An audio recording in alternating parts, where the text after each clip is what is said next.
Hola, ¿qué tal? Esto es Tus Derechos, una iniciativa del Tribunal Constitucional que junto a TV Perú buscan precisamente eso, acercarle sus derechos, porque es información que usted necesita conocer y además necesita también poder manejar, como por ejemplo saber que tenemos derecho a un ambiente sano, y adecuado al desarrollo de nuestras vidas. Esto es vivir en un lugar bueno, en un lugar bonito incluso. Hoy vamos a hablar de eso en Tus Derechos. Soy Rocío Aliaga y les doy la bienvenida. Es natural, en el desarrollo de toda especie, encontrar o incluso fabricar un buen refugio, nido, madriguera, casa, vivienda que tenga a los nuestros a buen recaudo, seguros y libres de cualquier amenaza. Encontrar un lugar donde vivir en condiciones es instintivo a todo ser vivo, y siguiendo ese sentir de supervivencia que garantiza en cierta medida la vida, es que la Constitución estima al derecho a un ambiente sano como un derecho fundamental. Es así que el artículo 2, numeral 22, pone en relieve el derecho de toda persona a gozar de un ambiente equilibrado y adecuado al desarrollo de la vida.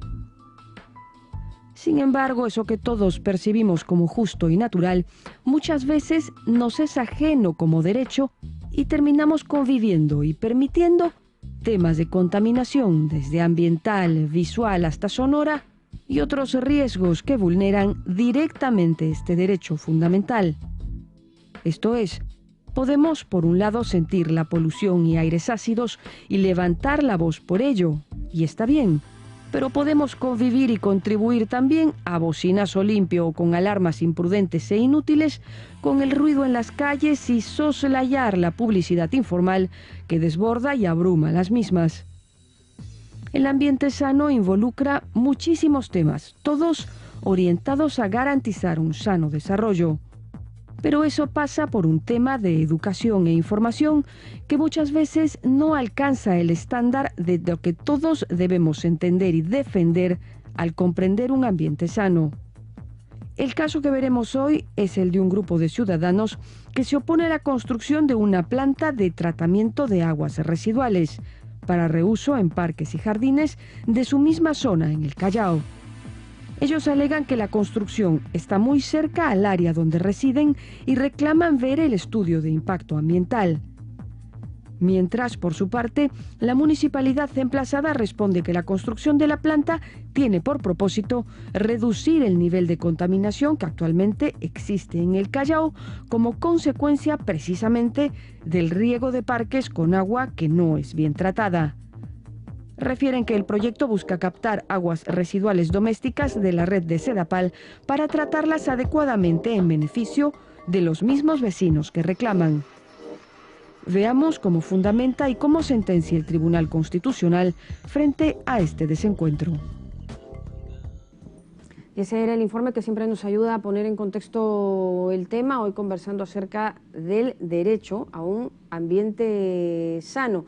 Hay una sentencia última del Tribunal Constitucional en ese sentido, de la que vamos a conversar en este programa. ¿No es así, Felipe? Buenos días. Rocío, ¿cómo te va? Sí, efectivamente es un caso reciente en el que una asociación de pobladores del Callao interpuso un amparo porque entendía que su derecho al ambiente estaba siendo afectado con una obra que había dispuesto la municipalidad de esa circunscripción. Y esta obra consistía en una planta de tratamiento de aguas residuales. ¿Y cuál era el objeto de tratar esas aguas residuales? Pues conseguir agua más apta, más idónea para el riego de los parques y jardines del Callao. Entonces, de la misma zona. En la misma zona. Entonces, frente a esta iniciativa, lo que ellos, la asociación de pobladores interpuso el amparo es que se paralice esta construcción de planta de tratamiento de aguas residuales porque entendían que se afectaba su derecho al ambiente en la medida que se iban a generar olores fétidos, que los ruidos que iba a generar la obra iban a ser altísimos, que probablemente se afecte el pozo de agua subterránea que les permite dar ese servicio a 6.000 pobladores. Y bueno, efectivamente del otro lado también una defensa y un caso muy interesante desde la perspectiva jurídica que el tribunal la ha resuelto. Vamos a ampliar ese tema, nos vamos a ir a la pausa ahora, pero regresemos en Tus Derechos para conversar acerca del derecho al ambiente sano. Pausa y regresamos.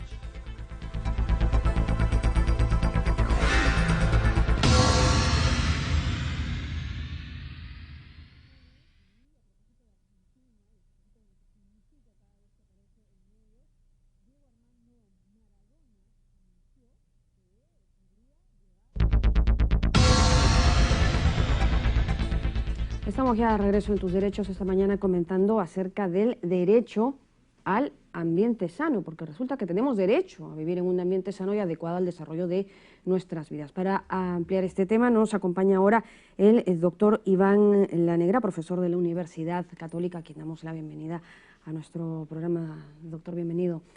Buenos días, gracias por estar en Tus Derechos. Y es que tal vez de todos los derechos que se desconocen en la Constitución, este pueda ser uno de los últimos de la lista, ¿no? Porque la gente un poco que se ha acostumbrado a vivir por necesidad, por una serie de razones, a veces en lugares inhabitables. Y es su derecho vivir en un sitio hasta bonito, ¿no es así? Sí, bueno, efectivamente, en primer lugar, gracias por la invitación.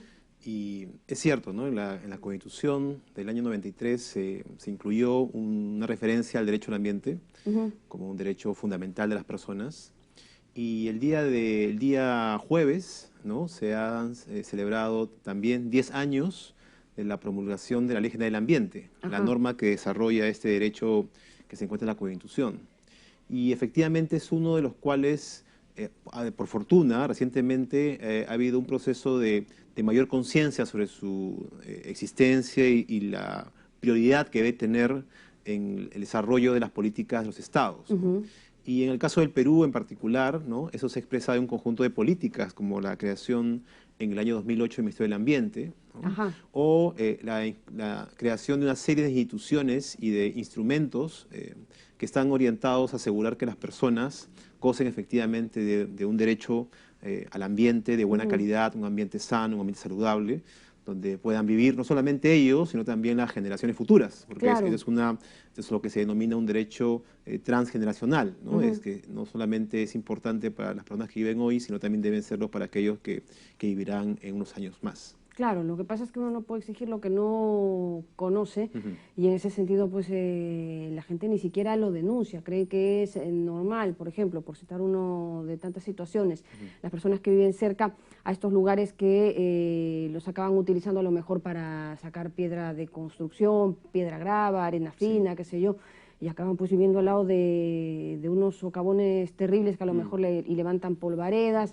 todo un tema, gente que vive al costado de los que se hacen botaderos municipales o de plantas de oxidación que llegan después de que uno ha llegado, que es un poco el tema de la sentencia. Sí, mire, efectivamente todas las actividades humanas tienen algún nivel de impacto. Claro, no hay impacto cero. No hay impacto cero, entonces todas tienen diversos niveles de impacto. Lo segundo es que el Estado establece un conjunto de estándares sobre la calidad a la cual tenemos derecho. Eso se denomina en la legislación estándares de calidad ambiental. Por ejemplo, existe un estándar de calidad ambiental del aire, que establece cuál es la calidad del ambiente que nos rodea, del aire que nos rodea, respecto a elementos eventualmente contaminantes que deberían estar como máximo para asegurar de que nuestra salud no esté en riesgo. Entonces, por ejemplo, no sé, gases como el dióxido de azufre, el monóxido de carbono, son gases que tienen que estar presentes, pero solamente hasta un nivel, porque si estuvieran por encima de ese nivel podría originar un problema en la salud de las personas. Claro, entonces, pero el tema es que cuando se denuncia es cuando ya el problema está en las personas, porque la gente al no conocerlo no lo denuncia, pasa por alto y es como que hay que empezar esta fábrica, ¿no? Aquí con los olores, pero el tema es que el derecho existe. Sí, y un principio del derecho ambiental, el más importante, es el principio de prevención. Es decir, que no hay que llegar, como usted bien dice, cuando ya el problema está generado, sino tomar las medidas para que las actividades no generen esos problemas. Y entonces, por ejemplo, se han creado instrumentos en el Perú desde el año 90, se incluyó primera vez ese instrumento, se creó la evaluación de impacto ambiental como un instrumento que antes de iniciar la actividad permita a la autoridad evaluar el tipo de impactos que podría generar un proyecto. Ajá, el Y famoso EIA, el eso famoso, es desde el esa 90. es la evaluación de impacto ambiental, se creó en el año 90, sí. Y entonces, si la autoridad encuentra que el proyecto puede cumplir con los estándares de calidad ambiental, por ejemplo, entonces lo autoriza, ¿no? Le Ya. otorga una certificación ambiental. Pero si el Estado entiende que lo que se propone hacer no cumple con esos estándares, entonces no debe autorizarlo. Y esa es una garantía que tienen las personas para asegurar que las actividades que se hagan en determinado lugar se hagan bien. Y la segunda herramienta, en el caso de las ciudades en particular, pero también en otras partes del país hay herramientas similares, es lo que se conoce como la zonificación.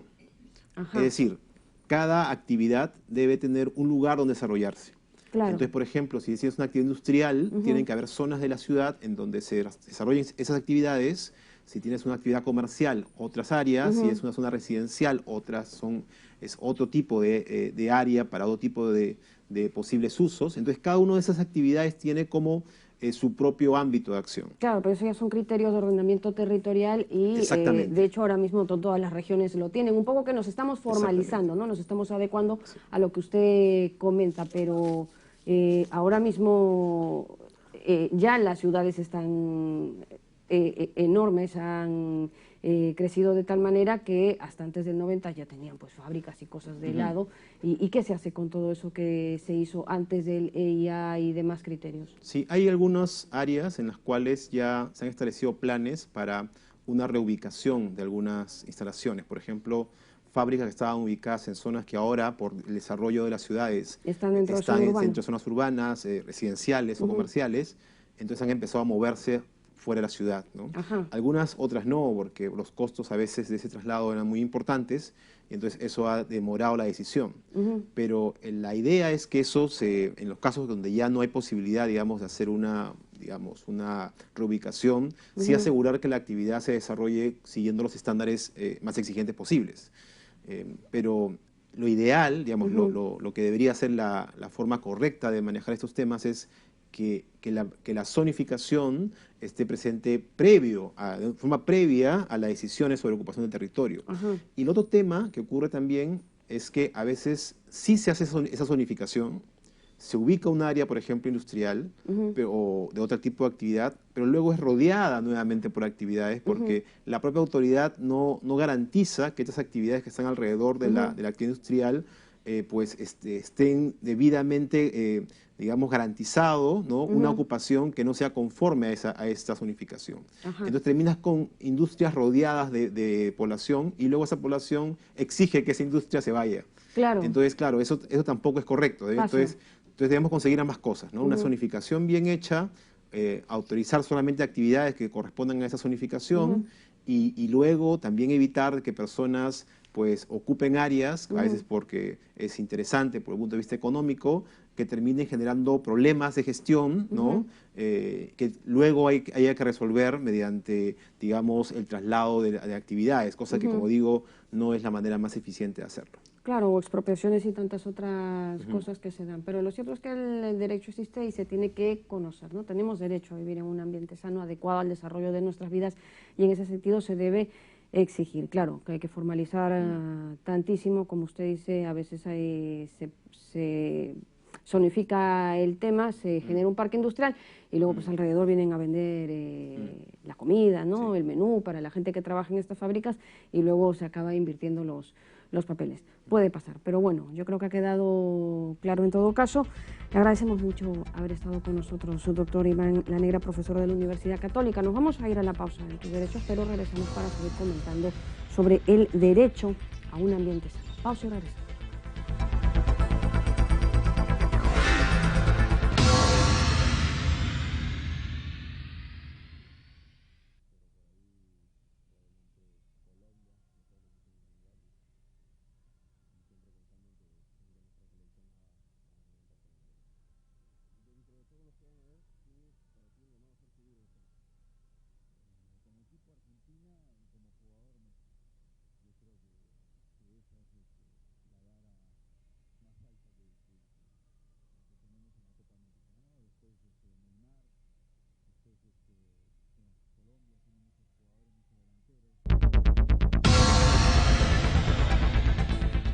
Continuamos en el programa Tus Derechos y tenemos la grata visita del doctor Vito Berna. Él es profesor universitario de la Pontificia Universidad Católica del Perú y destacado ambientalista.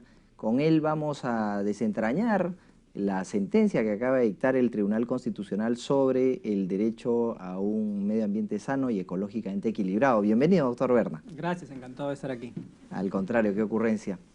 Una asociación de pobladores del Callao se queja porque la municipalidad de esta circunscripción decide iniciar los trabajos de una planta de tratamiento de aguas residuales, ¿no? Y esta planta de tratamiento busca convertir, digamos, esas aguas residuales en aguas que permitan regar adecuadamente los jardines, los parques del Callao.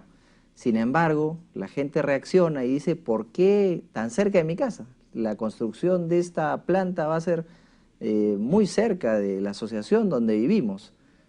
¿Qué reflexión le merece este caso que ha llegado al Tribunal Constitucional? En realidad es un caso típico, ¿no?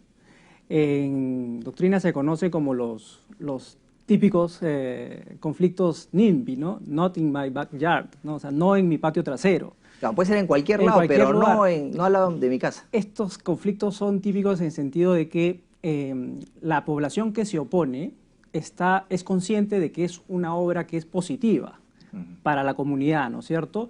Estamos hablando no solamente de este tipo de infraestructura, penales también, ¿no es cierto?, o rellenos sanitarios, ¿no es cierto? Todo este tipo de infraestructura que en el imaginario colectivo trae malos olores, ¿no es cierto?, trae peligro de infecciones. Yo tengo miedo como vecino de que al estar cerca a una infraestructura de este tipo, el valor de mi propiedad caiga, ¿no es cierto? Y efectivamente podrían haber durante la etapa de construcción lo que sucede en cualquier construcción, es decir, polvo, ruido, que son impactos transitorios, ¿no es cierto? Todo esto genera una legítima preocupación por parte de la población. Claro, y frente a esta actividad económica que va a generar la construcción de una planta, el tribunal entiende que sí hay una intervención en el derecho al medio ambiente, porque como lo acaba de reiterar usted, pues siempre toda obra humana genera un grado de contaminación, ¿no? Correcto. Si uno viene al canal y utiliza un auto, pues está expidiendo algún humo. Correcto. Y así sucesivamente. Entonces, en este caso, lo que entiende el tribunal es que ha habido una intervención, pero que esta ha sido leve. Correcto. ¿Por qué ha sido leve?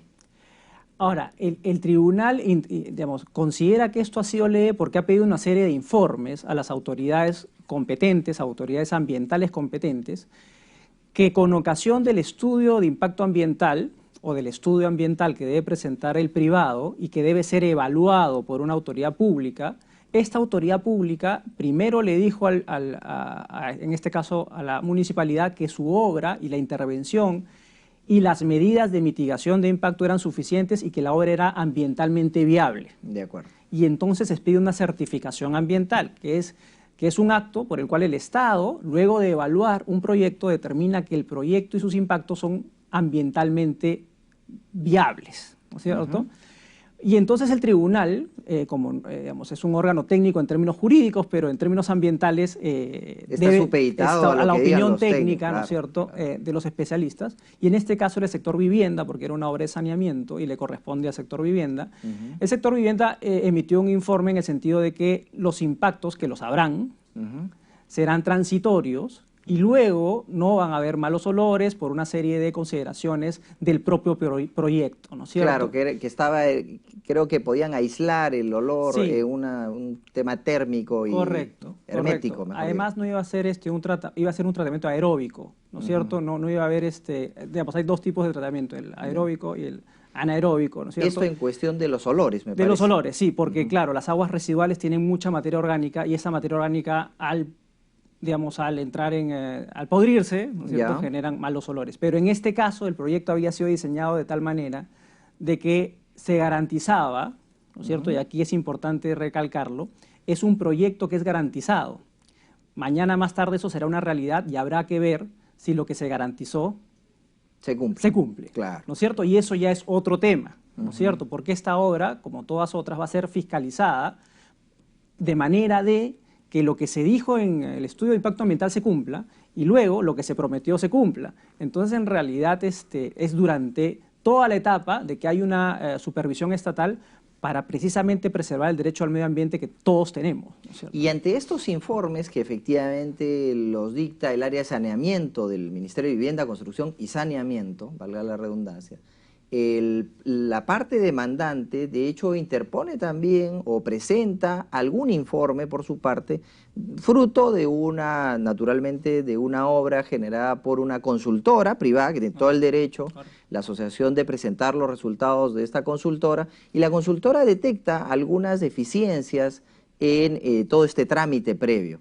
Y esas deficiencias les lleva a los demandantes a decir, yo les dije, ven, ahí está la demostración de que esto no tiene la viabilidad ambiental requerida. Eso fue también materia de pronunciamiento por parte del tribunal, en el sentido de que consideró que las deficiencias anotadas, y además ha dicho de la propia consultora, eran de forma, no eran significativas, ¿no es cierto? El derecho ambiental es un derecho not de minimus, ¿no es cierto? Ya. El derecho ambiental se ocupa de aquellos impactos relevantes, significativos, y por lo tanto, porque toda intervención genera un impacto, y entonces de lo que se trata es de prevenir aquellos impactos que pongan en riesgo la vida, la salud de la población y del ecosistema también, pero son intervenciones no poco relevantes, ¿no? Sino Claro. muy relevantes.